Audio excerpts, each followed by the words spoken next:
احتجاج کی کال دے گا یا پروٹیسٹ کی کال دے گا, اس دن وہ شہر مکمل طور پر بند ہو جائے گا, وہ چوک ہو جائے گا, اس کے ارد گرد کے اضلاع بھی بند ہو جائیں گے, چوک ہو جائیں گے, سب کچھ نظام زندگی معطل ہو جائے گا.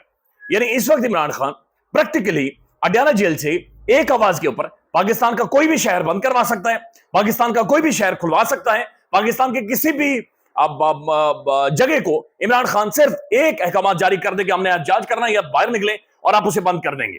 اور یہ وہی راولپنڈی ہے جس کے تمام تر سیٹیں تحریک انصاف نے جیتی, لوگوں نے تگڑی وفا کی. اور راولپنڈی کے اندر میں نے جب رپورٹنگ کی الیکشن والے دن میں نے خود دیکھا کہ لوگ پیچھے کھڑے تھے اور بیمار لوگ تھے, یعنی ان کے ساتھ بہت ساروں کے ساتھ آکسیجن سلنڈرز موجود تھے, پھر انہیں ڈرپس لگے ہوئے تھے, اس کے باوجود لوگ وہاں پر موجود, بلکہ اسٹریچر پر بہت سارے لوگ آئے ہوئے تھے. تو پنڈی نے تو وفا دکھائی ہے, اور پنڈی کے لیاقت چٹھا نے بھی وفا دکھائی ہے, اور لیاقت چٹھا نے نام لے کر کہا کہ یہاں وقت کا قاضی اور یہ سارے ذمہ دار ہیں جنہوں نے ہمارا بیڑا غرق کر کے رکھا ہے اور راولپنڈی کی عوام کا مینڈیٹ چھینا ہے, اور راولپنڈی میں تاریخ کا سب سے بڑا ڈاکہ مارا گیا ہے. اور اس ڈاکے کو بچانے کے لیے پولیس کا, کنٹینرز کا اور یہ ساری چیزوں کا استعمال کیا جائے. بلکہ ہم آدھے گھنٹے بعد انشاءاللہ جائیں گے, ابھی جب میں ویڈیو کر رہا ہوں کافی ارلی ہے, 11 بجے کا وقت ہے, اور جب ہم جائیں گے تو آپ کو دکھائیں گے کہ جناب کہاں سے کیسے پنڈی کے اندر آپ انٹر ہو سکتے ہیں. یعنی گلیاں جامن سنسان, بیچ مرزا یار پھرے, تو وہی والی کہانی پنڈی کے اندر انہوں نے بنائی ہوئی ہے. لیکن بہرحال 1:30-2 بجے کے بعد آپ دیکھیں گے عوام کا بلڈ اپ ہونا شروع ہوگا, اور بڑے تگڑے جوان ہیں پنڈی کے. تحریک انصاف کی جو لوکل سطح پر جو قیادت ہے پنڈی کی بڑی تگڑی ہے. پھر پنڈی بوائز بھی ہیں, موٹر سائیکل آپ ان کی آنیاں جانیاں جانتے ہیں, اور پنڈی بوائز ہوں, پھر ایسا ماحول ہو, وہ تو ویسے ہی ان کا خون گرما جاتا ہے, اور انہیں غصہ نہیں چڑھتا, بلکہ وہ پھر ان کے ساتھ تھیٹر لگاتے ہیں, پھر وہ شوگر لگانا شروع کر دیتے ہیں. لیٹس سی بڑے دلچسپ قسم کا جو ٹائم ہے وہ آنے والے کچھ گھنٹوں میں آپ کو نظر آئے. اقوام متحدہ بنیادی طور پر دوسری عالمی جنگ کے بعد بنائی گئی سب سے بڑی یہ آرگنائزیشن ہے, اور سب سے بڑا پلیٹ فارم ہے. تقریباً 190 کے قریب ممالک وہاں پر شامل ہوتے ہیں. اور اقوام متحدہ خیر جو اس سے پہلے اس کی جو پیرنٹ آرگنائزیشن تھی لیگ آف نیشنز, جس کے بارے میں علامہ اقبال نے کہا تھا کہ کفن چوروں کی محفل ہے, یہ بھی کفن چوروں کی محفل ہی شامل ہوئی ہے. لیکن بہرحال امپیکٹ اس کا دنیا بھر میں جاتا ہے.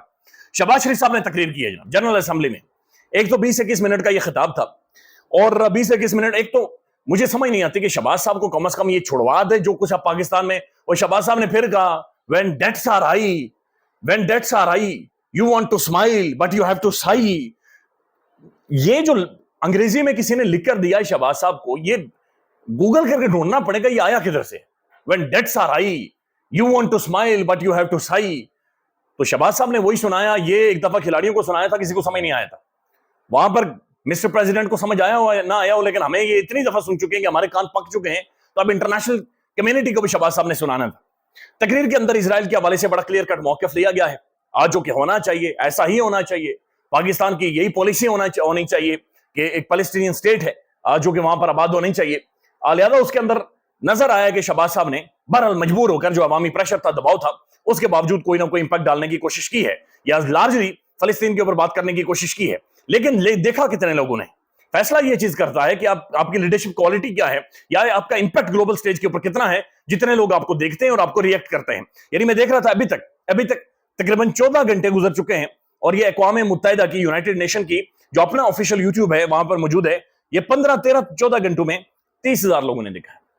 30,000 لوگوں نے, یعنی دنیا کے سب سے بڑے فورم کا, سب سے بڑا یوٹیوب, سب سے بڑا سوشل میڈیا, جہاں پر ہر تقریر کو یعنی کہ بھرمار ہوتی ہے ویوز کی, وہاں پر 30,000 لوگوں نے ابھی تک شہباز صاحب کو دیکھا ہے.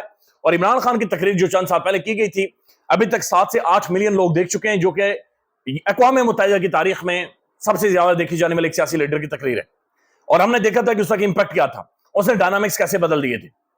تو شہباز صاحب نے بہرحال وہاں پر کہا کہ when debts are high we have to sigh. اور انڈیا کے حوالے سے بات چیت کرتے ہیں انہوں نے کہا جناب ہم انڈیا کی کسی بھی بات کو مانے, اور 2 دفعہ ایسے کر کے مکہ نیچے مارے, دھم دھم دھم, ڈائس کی آواز ہے, دھم, اس طرح کی آوازیں آ رہی تھی. تو ایک بڑا انٹرسٹنگ شہباز صاحب کے جیسچرز ہیں, باڈی لینگویج ہے, اور وہاں پر انہوں نے تقریر کی.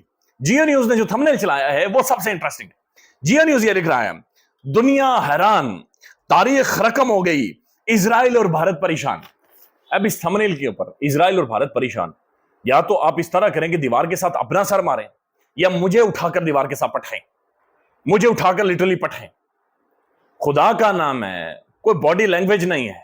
آپ فارم 47 کی آپ کی حکومت ہے, آپ کی دنیا بھر میں سٹینڈنگ نہیں ہے, IMF جو آپ کو پیسے دے رہا ہے، آپ کی بزنس کمیونٹی کے ساتھ آپ کے پاکستان کے موجودہ آرمی چیف صاحب جا کر ان سے بات چیت کر رہے ہیں اور انہیں یقین دہانی کر رہے ہیں ہم پیسے لے کر آ رہے ہیں۔ بزنس کمیونٹی کو اس ملک کے اندر پاکستان کے آرمی چیف جا کر یقین دہانی کروا رہے ہیں کہ جناب آپ کا مال سرمایہ ڈوبے گا نہیں، لہذا ہمارے اوپر یقین رکھیں کہ جب آپ کا اصل مسئلہ فائنانسز کا ہے، آپ کا اصل مسئلہ روکڑے کا، اکانومی کا ہے، اور دنیا پیسے سے، وہ کہتے ہیں گھر کے اندر بھی بات اسی کی سنی جاتی ہے جو بیٹا سب سے زیادہ کماتا ہے اس کے فیصلے چلتے ہیں۔ تو پھر جب آپ کے پلے ہی کچھ نہیں ہے تو پھر آپ کہیں کہ بھارت اور اسرائیل پریشان ہیں، تو پتہ نہیں کیا پریشان ہیں۔ نیتن یاہو نے جناب تقریر کی ہے اقوام متحدہ میں اور اس درندے نے، لیکن جو ہی اس نے تقریر شروع کی تمام تر لوگ اٹھ کر چلے گئے، وہاں سے اقوام جنرل اسمبلی سے لوگ اٹھ کر چلے گئے، پروٹیسٹ میں، احتجاج میں، نعرے بازی بھی ہوئی ہے۔ اس کے بعد اس نے مخصوص قسم کے فیملیز کو بلایا ہوا تھا اور مخصوص قسم کے فیملیز سے اس نے تالیاں بجوائی ہیں، یعنی باقی کوئی بندہ، دنیا کا کوئی بندہ وہاں پر موجود نہیں تھا۔ امریکہ کا شاید ڈیلیگیشن موجود ہو، اسرائیل کے ڈیلیگیشن کے اوپر ہی بار بار انہوں نے کیمرہ لگایا ہے، باقی کوئی بھی ڈیلیگیشن وہاں پر موجود نہیں تھا۔ لیکن بار اس درندے نے کہا کہ ہم نہیں روکیں گے، لیٹس سی کہ دنیا کیا کرتی ہے۔ چونکہ اقوام متحدہ نے بھی ریسنٹلی، آپ کو یاد ہوگا، انہوں نے ایک سٹیٹمنٹ میں باقاعدہ سے امریکہ سے پیسے مانگے تھے کہ ہم اقوام متحدہ کا جو اس اقوام متحدہ کے جو اپنے ممبرز ہیں ہم ان کی تنخواہیں نہیں دے پا رہے، لہذا پیسے دیں۔ تو جو when debts are high you have to sigh، تو پھر you have to sigh ہوتا ہے۔ خیال رکھیے گا، اللہ حافظ۔